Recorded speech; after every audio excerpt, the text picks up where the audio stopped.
Doctor Iyer జాకే psychiatrist Vijayawada. నమస్తే sir. భయం, ఆందోళన, కంగారు, ఈ దడ, వణుకు, ఆల్మోస్ట్ భయం భయం భయం యూనివర్సల్గా ప్రపంచంలో భయం అనేది చవి చూడని రుచి చూడని మనిషి ఎవరు, జీవి ఎవరు? ఇంపాసిబుల్. ఆ భయాందోళన గురి కాకుండా మానవ జీవితం అనేది మనకు సముద్రంలో దిగాక నీటి బొట్టు కూడా నాకు తడవలేదు, నేను నీటి బొట్టు కూడా అంటలేదు అనేది ఎంత అబద్ధమో, భయాందోళనకు గురి కాకుండా మానవ జీవితం ముగించటం కూడా అంత అబద్ధం. ప్రతి వ్యక్తి ఏదో ఒక సిచ్యువేషన్లో, ఏదో ఒక కాలంలో, ఏదో ఒక పరిస్థితుల ప్రభావం వల్ల కొంత ఆందోళనకో భయానికో గురవటం సహజం.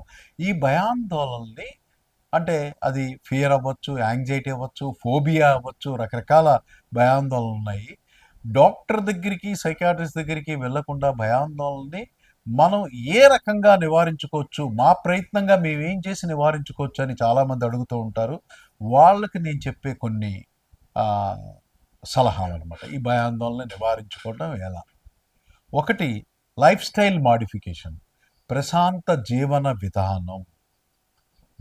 విధానాన్ని ప్రశాంతంగా ఉంచుకోవటం. 2, అతిగా ఆశపడటం, అతిగా దురాశకు లోనవటం, లేనివి కావాలనుకోవటం, ఉన్న వాటితో సంతృప్తి పొందకపోవటం, ఈ ఫ్రస్ట్రేషన్తో పరుగు పందెం లాంటి జీవితం గడపటం అనేది కరెక్ట్ కాదు. దీనికి దూరంగా ఉండాలి.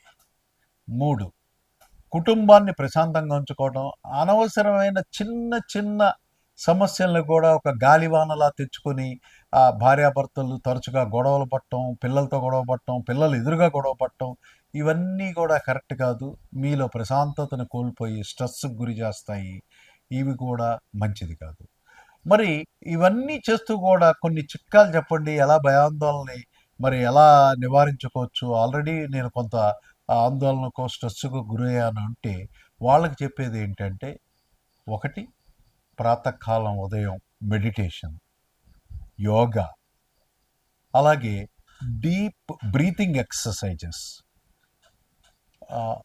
ఉచ్ఛ్వాసం నిశ్వాసం, ఆ గాలి తీసుకోవటం వదలటం, ఇన్హలేషన్ ఎక్సలేషన్, ఈ ప్రాసెస్ని కాన్సన్ట్రేట్ చేసి డీప్ బ్రీతింగ్ ఎక్సర్సైజెస్.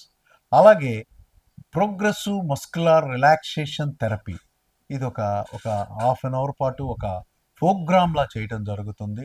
దాని ద్వారా కూడా యాంగ్జైటీ నుండి బయటికి రావచ్చు. అలాగే వాకింగ్, జాగింగ్, విజిల్ వేయటం, సింగింగ్, పాటలు పాడటం, డాన్స్ చేయటం, ఏరోబిక్స్, మరి chatting with a good friend, ఒక మంచి స్నేహితుడు, ట్రస్ట్ వర్తి నమ్మకమైన ఫ్రెండ్తో మనసు విప్పి మనసులోని స్ట్రెస్సెస్ అన్నీ చెప్పుకోవటం.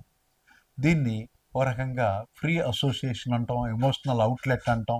వీటి ద్వారా మనసు భారం తగ్గి, స్ట్రెస్ తగ్గి ఫ్రీ అవటం జరుగుతుంది. అయితే మనం చెప్పే మిత్రుడు ట్రస్ట్ వర్తి మిత్రుడు అవ్వాలి. మన దగ్గర విని ఇంకోళ్ళ దగ్గర మన గురించి జోకులు వేసుకొని మనకు స్ట్రెస్ పెంచే వ్యక్తి కాకూడదు. Chatting with a good friend. Music వినటం కూడా మన భయాందోళనని కొంత పారదోలటం అనేది జరుగుతుంది. ఇలా అనేక రకాల చిన్న చిన్న టెక్నిక్స్తో, చిట్కాలతో భయాందోళనని జయించటం అనేది చాలా ఈజీగా జరుగుతుంది. ఇవన్నీ దాటి మీరు యాంగ్జైటీకి, ఫోబియాకి పెథలాజికల్గా గురై ఉంటే డెఫినెట్గా మానసిక వైద్యుడిని సంప్రదించి చికిత్స పొందాల్సి వస్తుంది.